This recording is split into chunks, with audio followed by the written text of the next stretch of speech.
ৰাতিপুৱা এতিয়া মানে 5:50 হৈছে, মানে 6টা বাজিবলৈ 10 মিনিট সময় এতিয়াও আছে। কিন্তু আকাশত জোনবাই ওলাই আছে, দেখিছেনে? আপোনালোকে ধৰিব পাৰিছেনে? আকাশত জোনবাই এতিয়াও আছে ৰাতিপুৱা সময়ছোৱাত। আৰু মই উঠিলোঁ, উঠি পেলাই জানেই নহয় ৰাতিপুৱা কিমান স্কুললৈ ল'ৰা ছোৱালী পঠিওৱা মেলাৰ লগত লৰালৰি হয়। অকণমান বোলো শুই উঠি খোজকাঢ়িম এনেকৈ বুলি ভাবি পেলাই ওলাই আহিলোঁ। আহি পেলাই চাইছোঁ বতৰ দেখোন অকণমান ডাৱৰীয়া নিচিনা হৈ আছে। অৱশ্যে পিছলৈ বাৰু মুকলি হ'বগৈও পাৰে, এতিয়া বৰ্তমান ডাৱৰীয়া নিচিনা হৈ আছে। আৰু অকণকৈ মানে নিয়ৰ পৰিছে দেই। আনকালগতে একদম নিয়ৰে ঢাক খাই থকা নাই, অলপ মুকলিয়ে হৈ আছে, তথাপিতো অকণমান নিয়ৰ পৰিছে, অকণমান বতৰ ডাৱৰীয়া নিচিনাও হৈ আছে। তাৰপৰা মই ওলাই পেলাই চাইছোঁ, মই বোলো যাওঁচোন অকণমান আগলৈ আগবাঢ়ি। মই ভাবিছোঁ যে বোলো ৰাস্তা যদি কোনোবা মানুহ থাকে তেতিয়া অকণমান খোজকাঢ়িবলৈ ওলাই যাম। আৰু মই অকলে অকলে ভুলতো নাযাওঁ, মোৰ ভয় লাগে। আৰু আমাৰ ইয়াত আপোনালোকে জানেই বান্দৰৰ কিমান উৎপাত। বাটতে যদি আৰু বান্দৰে লগ পায়, কাৰো ঘৰৰ জপনা নোখোলাকৈ আকৌ মই গৈ একদম জঁপিয়াই থাকিব লাগিব ক'ৰবাত। ভয় খামতো মই, সেইটো কথাৰ কাৰণে মই ওলাই পেলাই চাবলৈ বুলি অকণমান পদূলিলৈ আগবাঢ়ি আহিলোঁ। আৰু এইজোপা আমাৰ আম গছ, লাগে দেই আমজোপা, কিন্তু আমি এটা আম খাবলৈ নাপাওঁ। আৰু আমজোপা পুকীয়া, তাতে আৰু বান্দৰৰ উৎপাত, আম একেবাৰে কলিৰ পৰাই সৰুৱাই খাবলৈ সেইকাৰণে নাপাওঁ। তাৰপৰা মই একদম জুপি পেলাই মানে চাইছোঁ ৰাস্তাটোলৈ দেই, ক'তো মানুহ এজন দেখিবলৈ নাই। একদম সেইফালেও কুঁৱলী অকণ অকণ পৰি আছে, গোটেই বাটটো নিজান হৈ আছে। আৰু এইফালেও ৰাস্তাটো আমাৰ গাঁৱৰ ভিতৰলৈ যোৱা ৰাস্তাটোলৈও চাইছোঁ।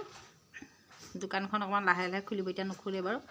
এইফালেও মই মন কৰিছোঁ, এইফালেও ক'তো এজন মানুহ দেখিবলৈ নাই।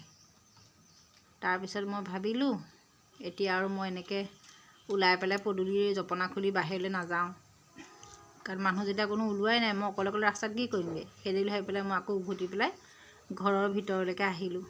আহি পেলাই মই আমাৰ মানুহ আছে ঘৰত, তেওঁলোকক চাহ দিবৰ কাৰণে ৰেডি কৰিলোঁ। গুড় বাতিত দিছোঁ আৰু হাফ বিস্কুট মুড়ি। আমি মানে চেনি খোৱাটো কমাই দিছোঁ, আৰু চেনি বোলো নাখাওঁ, গুড়ে খাওঁ। পিছে খালে কি হ'ব, গুড়ো ভাল পাওঁ নহয় খাই লাল চাহৰ লগত। এটুকুৰা গুড় খালে য'ত হয় মই তাত 3 টুকুৰামান খাওঁ। মানে গুড় খাই মই খুব বেছি ভাল পাওঁ, চাহৰ লগত খুবেই ভাল লাগে।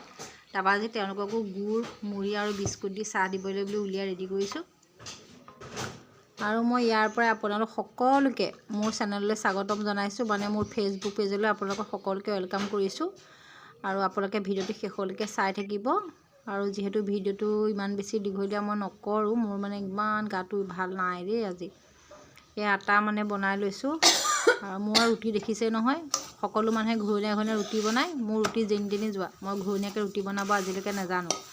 আমাৰ মানুহজনেও কয় বোলে হ'ব দিয়া, ঘূৰণীয়া নহ'লেও হ'ব, আৰু কেনেকৈনো ঘূৰণীয়া কৰিবা, যেনেকৈ বনাইছে তেনেকৈয়ে খাম আৰু, খালি ভোকটো গুচিলেও হ'ল আৰু ৰাতিপুৱা সময় চাহৰ লগত খোৱা, এনেকৈ বুলি কয়। সেইটো কথা কাৰণে বৰকৈ ময়ো মন নিদিওঁ। আৰু এয়া মানে মই আচিকলে জলপান ৰেডি কৰিছোঁ। কালি ৰাতি মানে চিকেন অকণমান থৈ দিছিলোঁ, বনাইছিলোঁ আলু দি পেলাই। তাৰপৰা গৰম পানী এমগ আৰু এয়া ৰুটি 2টা। সেই 2টা ৰুটি ৰাতিপুৱা খাব নিবিচাৰে, তথাপিতো মই দিছোঁ বোলো খালে খওকচোন বাৰু, এনেকৈ বুলি উলিয়াই দিছোঁ। আৰু এইটো তামান্নাৰ টিফিন, ইয়াতো ৰুটি দিছোঁ, লগত খালি গুড় দিছোঁ। গুড় মিহি মিহিকৈ কাটি দিছোঁ আৰু ৰুটি দিছোঁ। যি খাই খাব আৰু, মুঠতে নাখালে ঘৰলৈ উভতাই লৈ আহিব আৰু। তাৰপৰা তাই বোলে আজি জোতা পিন্ধিবলৈকে পাহৰিলে নহয়, একদম মানে বেগ চেগ লৈ গাড়ীত উঠিবলৈ লৈছিলে। তাৰ আবাকে ক'লে বোলে জোতা ক'তা বোলে, সেইদেখিলে তাই উভতি আহি জোতা মোজা পিন্ধি লৈছে। আৰু মানে মোৰ কাপোৰ বিচনা জপা হোৱাই নাই দেই, সেইফালে দম হৈ আছে, জাপিম আৰু লাহে লাহে সিহঁতি ওলাই গ'লে। আৰু মানে এই কামবিলাক, ৰাতিপুৱা কামবিলাক বিচনা পাতি পৰাটো মানে থাকিয়ে যায়। ইহঁতক উলিয়াই পঠিওৱা সময়খিনি মানে সোনকালে কৰিবলগীয়া হয় যে। আৰু মই ইমান, তাই হাঁহিছে মানে কি, জোতা যে পিন্ধিবলৈ থাকি গ'ল, তেওঁলোকে কৈছে বোলে জোতা পিন্ধিবলৈ থাকি গ'ল, মই এনেই গুচি গৈছিলোঁগৈ।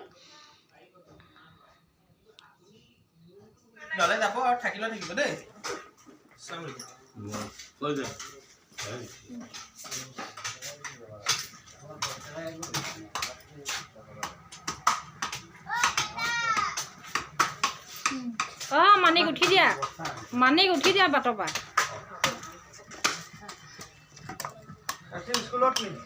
স্কুল।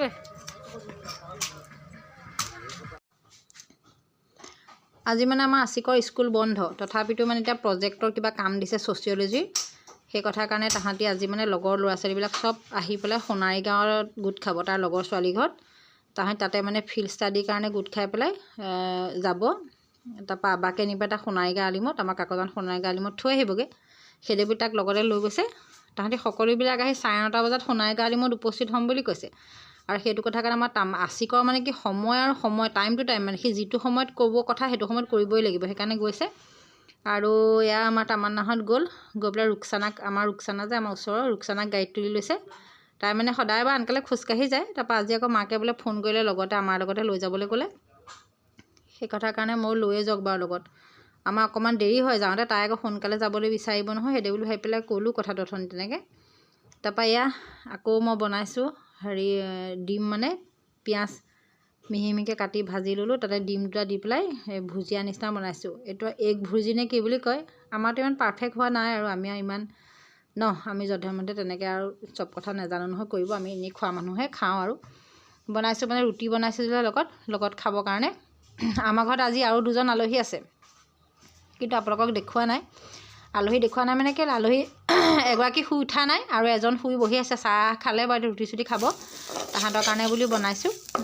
আমাৰ মানে ভাগিন হয়, দুলীয়াজানৰ পৰা আহিছে। দুলীয়াজানৰ পৰা আহিলে মানে তাহাঁতি স্কুটি পাইছে। এতিয়া চৰকাৰে যে হায়াৰ ছেকেণ্ডেৰী পৰীক্ষাত পাছ কৰা ল'ৰা ছোৱালী মানে সকলোকে নহয়, যাৰ পাৰ্চেণ্টেজ ভাল তাহাঁতক দিছে, তো তাহাঁতৰ কাৰণে বনালোঁ। তাৰপৰা এতিয়া আমাৰ মানুহখিনি যে আগফালে কাম কৰি আছে তেওঁলোকক চাহ দিবলৈ বোলে গুড় চাহ আৰু লগতে বন ৰেডি কৰিছোঁ। ৰেডি হয়, দোকানৰ পৰা কিনি আনিছোঁ বন বাৰু মই ঘৰতনো ক'ৰ পৰা বনাম ন, দোকানৰ পৰা কিনি আনিছোঁ চাহ দিবৰ কাৰণে। পিছফালে আছে বুলি গমেই নাপাওঁ। এইফালে মাছ ওলাই আহি মাছ কাটি আছে। আমাৰ যে চবৰে কাহ হৈ আছিলে নে, চবৰে কাহ হোৱাৰ কাৰণে মাছ ভালে মানি খুৱাই নাছিলোঁ। তাৰপৰা আজি আকৌ মাছে মাতি আনি পেলাই লৈছে, আলহীও আছে যিহেতু সেইটো কথাৰ কাৰণে আৰু কাহি থাকিলে মানে কি যাৰ কাহ হৈছে সি মাছ খাব নালাগে দেই। মাছ গাখীৰ টেঙা এইবিলাক যদি খায় মানে কাহটো একে ভয়ংকৰ ৰূপ ল'ব, নিমনীয়া হৈ যাব। তাৰপৰা আৰু বহুত দিগদাৰী হয়। মোৰ যে ইমান দিন মই কাঢ়িলোঁ, কাঢ়ি মই লেবেজান হৈ গ'লোঁগৈ, দৰৱ খাই ভাল নাপালোঁ। তাৰপৰা আমি আকৌ নাম লগা ঘৰ পানী খাওঁ নহয়, আমাৰ মুদৈজানত মানুহ এজনে দিয়ে যে, তেওঁলোকৰ ঘৰৰ পৰা নাম লগা ঘৰৰ পানী আনি পেলাই খোৱাৰ পিছতহে মোৰ মানে কাহটো ভাল পালোঁ। মই এতিয়াও মোৰ অকণ কাহটো আহিয়ে থাকে বাৰু। তাৰপৰা মাছ এয়া ধুনীয়াকৈ কাটি থৈ গ'ল তেওঁ, মই ধুই পখালি নিমখ হালধি সানি পেলাই ভাজিব লৈছোঁ। আৰু আলহী মানে তাহাঁতি সোনকালে যোৱাৰ কথা আছিলে, তাহাঁতলৈ বুলিয়ে ভাতটো মানে ৰেডি কৰিছে। সোনকালে যাম বুলি কোৱাৰ কাৰণে আকৌ বোলো ভাত কেইটামান ঘৰতে খাই যাব এনেকৈ বুলি ভাবিছোঁ। আৰু মাছ ভাজি মেলি লৈছোঁ আৰু মানে কি আৰু এইবিলাক দেখাইছোঁ যদিও আপোনালোকে আমনি অকণ নাপাব দেই, দেখাইছোঁ আৰু কি কৰিছোঁ। আৰু আপোনালোক সকলোৱে যে মোৰ ভিডিঅ'টো ইমান পৰে ধৈৰ্য সহকাৰে চাই আছে, সেইটো কথাৰ কাৰণে আপোনালোকক বহুত ধন্যবাদ জনাইছোঁ। আৰু যিসকলে মানে মোৰ ফেচবুক পেজৰ পৰা প্ৰথম ভিডিঅ' চাইছে, আপোনালোকে মোৰ ফেচবুকৰ পেজখন ফ'ল' কৰিব। আৰু ইউটিউব চেনেল আছে মোৰ পাৰবিন ডেইলি ব্লগ, তো পাৰবিন ডেইলি ব্লগ চেনেলটো ভিজিট কৰিব। আৰু তাতো ভিডিঅ' দিয়া আছে বহুত দিনৰ আগৰ পৰাই। আপোনালোকে ভিডিঅ'সমূহ চাই যদি ভাল পায় তেতিয়াহ'লে লাইক কমেণ্ট কৰি মোৰ চেনেলটো ছাবস্ক্ৰাইব কৰিব। আৰু মাছৰ লগত বনাবলৈ আচলতে লাও মটৰ আলু এনেকৈ খুব ধুনীয়াকৈ মজাই পেলাই, ইয়াত আচলতে বিলাহী চিলাহী থাকিব লাগিছিল, এতিয়া বৰ্তমান বিলাহী নাই বাৰু। তো বনাই পেলাই মই ৰেডি কৰিবলৈ লৈছোঁ আৰু পানী অলপ দি পেলাই অকণমান উতলিব যেতিয়া তেতিয়া আৰু মাছখিনি ইয়াতে দি দিম বুলি ভাবিছোঁ। তো খাবলৈ ভালেই লাগিব, সেইটো কথাৰ কাৰণে। এইখিনিতে মানে মই কথা এটা ক'ব খুজিছোঁ। এতিয়া মানে কি বহুত মানুহে মানে ভাবে আৰু পাৰবিনৰ একো কাম নাই, পাৰবিনে আৰু এনেই থাকে ঘৰত আৰু সেইকাৰণে ভিডিঅ' চিডিঅ' বনাই থাকে আৰু ঘৰ দুৱাৰ ভালকৈ চাফা তাফা নকৰে পাৰবিনে। আৰু ঘৰত পাৰবিনৰ একো কাম নাই আৰু ল'ৰা ছোৱালী দুটা মানুহটো আৰু কি কৰেনো দিনটো, এনেকুৱা যে ভাবে, তেওঁলোকৰ কাৰণে মানে মই ক'ব খুজিছোঁ এইখিনিতে দেই। কি ক'ব খুজিছোঁ যে এজনী মহিলা, মই নিজকে মহিলা বুলি কৈছোঁ, আপোনালোকৰ মহিলাই বাৰু, মই এনেই মাইকী মানুহ বুলি ক'লে শুনিবলৈ কিজানি বেয়া লাগে। মানে ঘৰখনত কিমান কাম থাকে, ৰাতিপুৱাৰ পৰা গধূলিলৈকে মানুহৰ কামেই থাকে। সেই কথাটো ওপৰঞ্চি বা ওপৰেদি হ'লেও ধৰি লওক ঘৰত যেতিয়া মানুহে কিবা এটা ব্যৱসায় কৰি থাকে, দিনটোত ঘৰলৈ মানুহ অহা যোৱা কৰি থাকে, যেতিয়া মানুহ থাকি লয় ঘৰত 8জন 9জন 5জন 3জন 2জন, তেতিয়া কি হয় সকলোখিনি কাম ময়ে কৰিবলগীয়া হয়। আৰু চব কৰিব লাগে ন, ভাত বনোৱা, পাচলি কটা, মানে যিমানখিনি কাম থাকে সকলো ময়ে কৰি থাকোঁ। এতিয়া ৰাতিপুৱা শুই উঠি যদি মই সোনকালে ভাত পানী বনাই আজৰি হৈ দুপৰীয়া ভাতখিনি মানুহৰ মুখ আগত নিদিওঁ তেতিয়াহ'লে কেনেকৈ হ'ব ন, সেইটো কথাৰ কাৰণে। আৰু মই বাকীখিনি যদি ঘৰৰ অন্যান্য কামত লাগি থাকোঁ তেতিয়া মোৰ কামবোৰ মানে ভাত বনোৱা কামটো দেৰি হৈ যায়। সেইকাৰণে মই আগতীয়াকৈ ভাত বনোৱা কামটো গুৰুত্ব দি সোনকালে কামবিলাক কৰি আজৰি হৈ পাছতহে মানে কাম কৰি আজৰি হওঁ। মই প্ৰথমতে ভাত পানী মানুহক বনাই মেলি মুখ আগত দি লওঁ, তাৰপিছতহে মই বাচন বাতি ধুওঁ, বিচনা পাতি ভালকৈ জাপোঁ আৰু ঘৰ দুৱাৰ ভালকৈ চাফা কৰোঁ। তাৰ আগত কাৰণ কৰি থাকিলে মই ভাতখিনি বনোৱা নহ'ব। আজি এতিয়া 5জন মানুহকে ভাত দিছোঁ আৰু 4জন মানুহ ভাত আছেই মানে খাবলৈ, সেইটো কথা। সেইকাৰণে যেতিয়া ঘৰখনত সোমাই মানুহে সকলোবিলাক কাম অকলেই কৰিবলগীয়া হয়, যিয়ে তেতিয়াহে মানুহে গম পায় যে কামখিনি কৰোঁতে মানুহৰ কিমান সময় লাগে দেই। কথাটো ক'লোঁ আৰু আপোনালোকক। সকলো ভালে থাকক, আজিলৈ আহিছোঁ, বাই।